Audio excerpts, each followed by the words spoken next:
कहते हैं मजबूरियाँ इंसान को क्या कुछ करने को नहीं मजबूर कर देती। इन मजबूरियों की वजह से मेरे साथ भी कुछ ऐसा ही हुआ। शादी की पहली रात को जब मेरा पति अपने पागल भाई के कमरे में मुझे बंद कर दिया, फिर मेरे पति के पागल भाई ने जो मेरे साथ किया। मेरा नाम सोनिया है। मैं दिखने में बहुत खूबसूरत हूँ, पर मेरी एक बदनसीबी है कि मेरे माँ बाप बचपन में ही गुजर गए थे, इसलिए मुझे अपने भैया भाभी के साथ रहना पड़ा। भैया तो बहुत अच्छे इंसान थे, पर कुछ दिन बाद भैया की नौकरी विदेश में लग गई, तो भैया विदेश चले गए। भैया भाभी को भी साथ लेकर जाते, पर मेरी वजह से भाभी को यहाँ रुकना पड़ा। धीरे धीरे मैं भाभी के ऊपर बोझ बनती जा रही थी, क्योंकि भाभी मेरी वजह से कहीं आ जा नहीं पा रही थी। अगर वो अपने मायके जाती तो उन्हें मुझे भी अपने साथ ले जाना पड़ता था। कुछ दिन बाद मुझे महसूस होने लगा कि भाभी मुझसे अपना पीछा छुड़ाने के लिए मेरी शादी जल्द से जल्द करवाना चाहती है। वो अचानक एक लड़के की तस्वीर मेरे पास लेकर आई और तस्वीर दिखाने के बाद मुझसे पूछने लगी, सोनिया बताओ, क्या यह लड़का तुम्हें पसंद है? उस लड़के की तस्वीर देखकर अचानक मेरे मुंह से निकल आया, भाभी आप ये क्या बोल रही हैं? आखिर इस लड़के की तस्वीर मुझे क्यों दिखा रही है? भाभी ने कहा, इसलिए कि अगर यह लड़का तुम्हें पसंद है तो मैं इस लड़के से तुम्हारी शादी करवा दूंगी। भाभी के इस बात पर मैंने कहा, पर भाभी अभी तो मेरा ग्रेजुएशन भी कंप्लीट नहीं हुआ है, फिर शादी कैसे? भाभी ने कहा, शादी के बाद भी तो तू पढ़ाई कर सकती है, और इतनी अच्छी शादी बहुत किस्मत वाले को मिलती है। यह लड़का अपने माँ बाप का इकलौता वारिस है, और सबसे बड़ी बात यह है कि इसके घर में इनके माँ बाप भी नहीं हैं और करोड़ों की प्रॉपर्टी है। इस लड़के से शादी करके तू इस घर की रानी बनकर रहेगी, और अगर तू अच्छे से रही तो इसके घर पर तेरा ही राज चलेगा। भाभी की बातें सुनने के बाद मैंने उनकी बातों को टाल दिया, पर भाभी उस दिन से मेरे पीछे ही पड़ गई। कुछ भी मुझसे बातें करती बस यही कहती कि क्या हुआ सोनिया, तुमने कुछ बताया नहीं। धीरे धीरे मुझे भाभी की बातों से लगने लगा कि भाभी मेरी शादी करवा कर ही दम लेगी। इसलिए बहुत कुछ सोचने विचारने के बाद मैंने इस रिश्ते के लिए हाँ कर दिया, क्योंकि रिश्ता सुनने में तो अच्छा ही था, और आखिर हर लड़की को एक दिन शादी करके जाना ही रहता है। मैंने हाँ करते ही भाभी ने इस रिश्ते के बारे में भैया को बताया। भैया ने जब मेरी शादी के बारे में सुना तो भाभी को समझाते हुए कहने लगे कि अभी तो सोनिया का ग्रेजुएशन भी नहीं हुआ और तुम शादी की बात कर रही हो। पर जब भैया को पता चला कि मैंने इस शादी के लिए हाँ कर दिया है तो वो भी इस रिश्ते के लिए मान गए और अगले महीने आने को कहा। भैया के आते ही मेरी और अमन की सगाई हुई, और सगाई के अगले हफ्ते ही हमारी शादी थी। शादी इसलिए जल्दबाजी में हुई क्योंकि भैया को कम दिन की ही छुट्टी थी, और इन्हीं छुट्टी में उन्हें सब कुछ करना था। शादी होने के बाद जब मैं दुल्हन बनकर अमन के घर आई तो बहुत खुश थी, और उसके घर में आते तो मेरी खुशी का ठिकाना ही नहीं था। उसका महल नुमा आलीशान घर और घर के नौकर चाकर, यह सब देखकर तो मैं सोचने लगी कि भाभी ने जो किया मेरी भलाई के लिए किया, क्योंकि इतने बड़े घर में शादी होना किस्मत की बात होती है। शादी की रात मैं दुल्हन की सेज पर बैठी हुई अपने पति अमन का बेसब्री से इंतज़ार कर रही थी कि अचानक दरवाजे पर दस्तक हुई। दरवाजे पर दस्तक की आहट सुनकर मेरा तन बदन खुशी के मारे खिल उठा। अमन कमरे में आया और मेरी ज़िंदगी को खुशियों से भर दिया, पर यह खुशी शायद कुछ ही पलों की मेहमान थी। मेरे साथ सब कुछ करने के बाद अमन के तेवर ही बदल गए। अचानक उसके व्यवहार में बदलाव आ गया और वो मुझे बाहों से पकड़ते हुए एक कमरे में ले जाकर बंद कर दिया।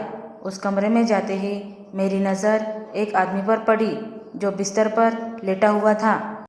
उस आदमी को देखकर लगता था कि उसकी दिमाग की हालत ठीक नहीं है। अमन उस कमरे में मुझे बंद करके बाहर चला गया। अपने साथ ऐसा होता हुआ देख मैं फूट फूट कर रोने लगी और मन में सोचने लगी कि आखिर यह क्या हो गया मेरी ज़िंदगी के साथ। मैंने अपनी नई ज़िंदगी की शुरुआत के कितने सपने देखे थे, पर अमन मेरे साथ यह क्या कर रहा है। मैं यही सब सोच सोच कर रो रही थी।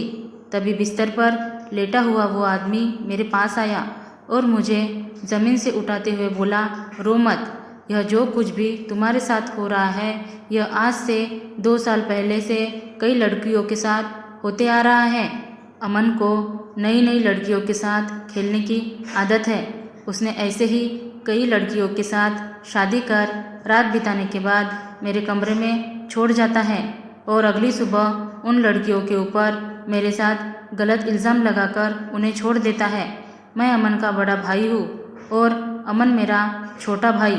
अमन प्रॉपर्टी और पैसे के लिए मुझे दूध में पागल होने वाली दवाई देता है ताकि जब मैं पूरी तरह पागल हो जाऊँ तो वो मुझे पागल खाने में डालकर पूरे प्रॉपर्टी का वारिस बन जाए।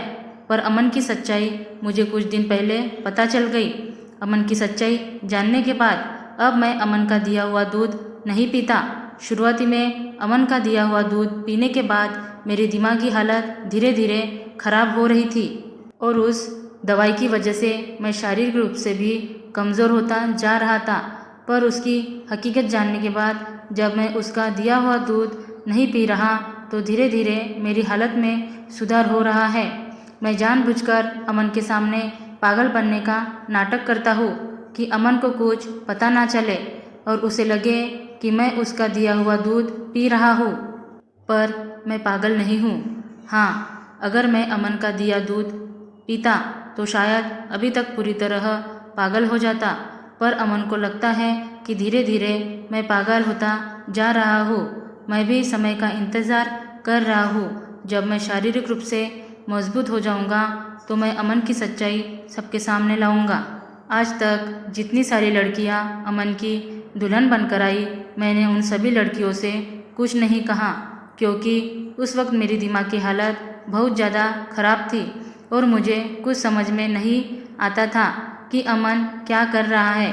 मैं यह सारी बातें इसलिए तुमसे कह रहा हूँ क्योंकि मुझे लगता है कि तुम मेरी मदद कर सकती हो और हम दोनों मिलकर अमन की यह घिनौनी सच्चाई दुनिया के सामने ला सकते हैं। बताओ, क्या तुम मेरा साथ दोगी? अमन के भाई अरुण की बातें मुझे सच्ची लगी। वो एक बहुत अच्छे इंसान थे और मेरे साथ भी इतना बड़ा धोखा अमन ने ही किया था और आगे ना जाने कितनी लड़कियों के साथ करता।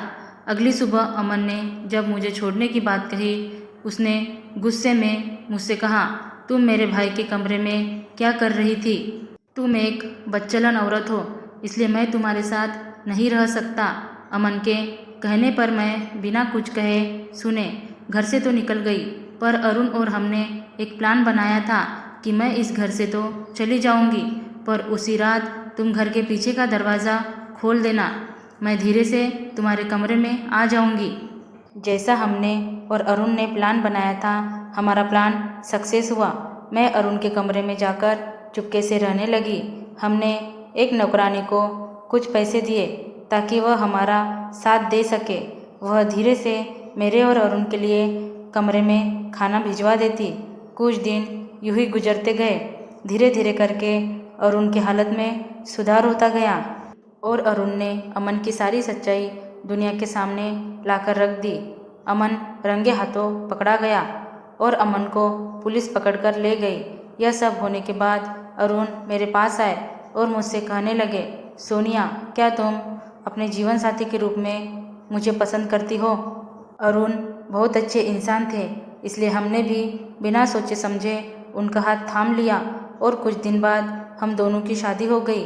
मेरी और अरुण की शादी होने के बाद मैंने फ़ोन पर यह सारी बातें भैया और भाभी को बताई क्योंकि मेरी शादी के बाद भाभी भी भैया के साथ विदेश चली गई थी। भैया मेरी आप बीती सुनकर फूट फूट कर रोने लगे और कहा, सोनिया, तू कब से इतनी बड़ी हो गई?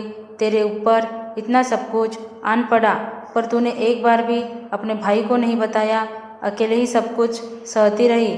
यह सब सुनने के बाद भैया छुट्टी लेकर वापस इंडिया आ गए और मुझे और अरुण को ढेर सारा प्यार और आशीर्वाद दिया। धन्यवाद दोस्तों। Thanks for watching. Like, share, subscribe.